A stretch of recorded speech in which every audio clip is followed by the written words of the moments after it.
നമ്മുടെ ജീവിത അനുഭവത്തിൽ മൂന്നാമത്തെ ഒരു ശൈലി കണ്ടുവരുന്നത് എല്ലാത്തിനും സ്വാതന്ത്ര്യം കൊടുക്കും. കള്ളം പറയാൻ സ്വാതന്ത്ര്യം, മോഷ്ടിക്കാൻ സ്വാതന്ത്ര്യം, എല്ലാറ്റിനും സ്വാതന്ത്ര്യം, എല്ലാറ്റിനും അങ്ങ് അനുവാദമാണ്. അമ്മ ഞാനിന്ന് കുഴഞ്ഞിരിക്കുക, ഓക്കെ. അപ്പ ഞാനിന്ന് പോകും, ഓക്കെ. എവിടെ, എന്തിന്, എങ്ങനെ, ഇതൊന്നുമില്ല. ഫുൾ ഫ്രീഡം കൊടുക്കുന്ന ഒരു മേഖല. അവരെല്ലാ കാര്യവും മാതാപിതാക്കളോട് ഷെയർ ചെയ്യും. പക്ഷെ ഒന്നിനും ഒരു വിലക്കില്ല, ഒന്നിനും ഒരു വിലക്കില്ല.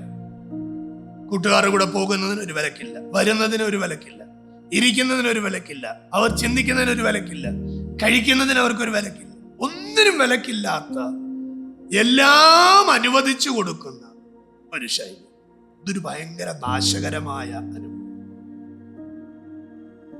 സ്വാതന്ത്ര്യത്തോടെ അല്ല, പൂർണ്ണ സ്വാതന്ത്ര്യത്തോടെ കുഞ്ഞുങ്ങൾ വളർന്നു വരുമ്പോൾ അവരാരെയും ഉൾക്കൊള്ളുന്നവരാകില്ല, അവരാരെയും റെസ്പെക്ട് ചെയ്യുന്നവരാകില്ല, അവരാരെയും മനസ്സിലാക്കുന്നവരാകില്ല.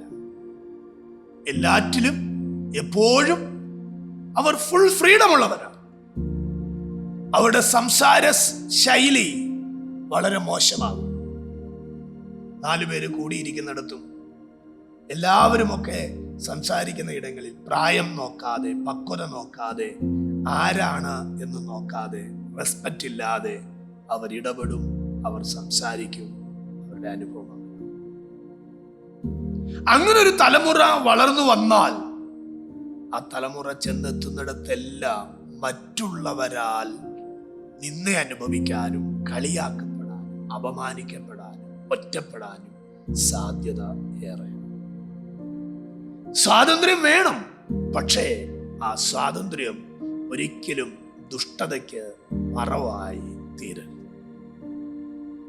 അങ്ങനെ എല്ലാറ്റിനും സ്വാതന്ത്ര്യം വരുമ്പോൾ എവിടെങ്കിലും പിന്നത്തേതിൽ ഒരു വിലക്ക് വന്നാൽ, എവിടെങ്കിലും പിന്നത്തേതിൽ ഒരു പരാജയം വന്നാൽ, എവിടെങ്കിലും ഫ്രണ്ട്സിന്റെ ഇടയിലാകാം, ഭവനത്തിലാകാം, സ്കൂളിലാകാം, അല്ലെങ്കിൽ ഇവൻ വളർന്നു വന്നു വരുന്ന ചില സ്ഥാപനങ്ങളിലാകാം, എവിടായാലും അവർ ഒട്ടും അഡ്ജസ്റ്റ് ചെയ്തും മുന്നോട്ട് വരാൻ ബുദ്ധിമുട്ടുള്ളവരായി മാറുന്നത് കൊണ്ട് അവർക്ക് ഈ പറയപ്പെട്ട മേഖലകളിലൊന്നും ഒരു സക്സസ് ആയ ജീവിതം നയിക്കാൻ ഇടയാകത്തില്ല.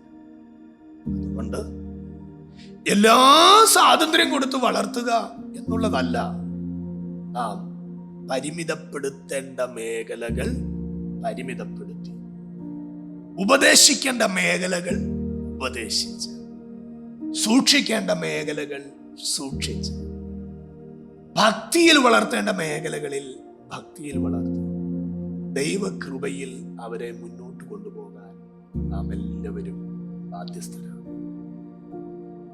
ഒത്തിരിയും അനുവാദം കൊടുത്ത് അനുവദിച്ച് വളർത്തി വരുമ്പോൾ എന്നും നമ്മുടെ സാഹചര്യം ഒരുപോലെ ആകണമെന്നില്ല. എന്നും നമ്മുടെ ജീവിതത്തിന്റെ അനുഭവങ്ങൾ, നന്മകൾ, സന്തോഷം എല്ലാം ഒരുപോലെ ആകണമെന്നില്ല. എവിടെങ്കിലും ഒരു കുറവ് വരുമ്പോൾ അവർക്കത് താങ്ങാൻ പറ്റാത്ത വിധം, അവർക്കൊരിക്കലും അത് ഉൾക്കൊള്ളാൻ കഴിയത്തില്ല.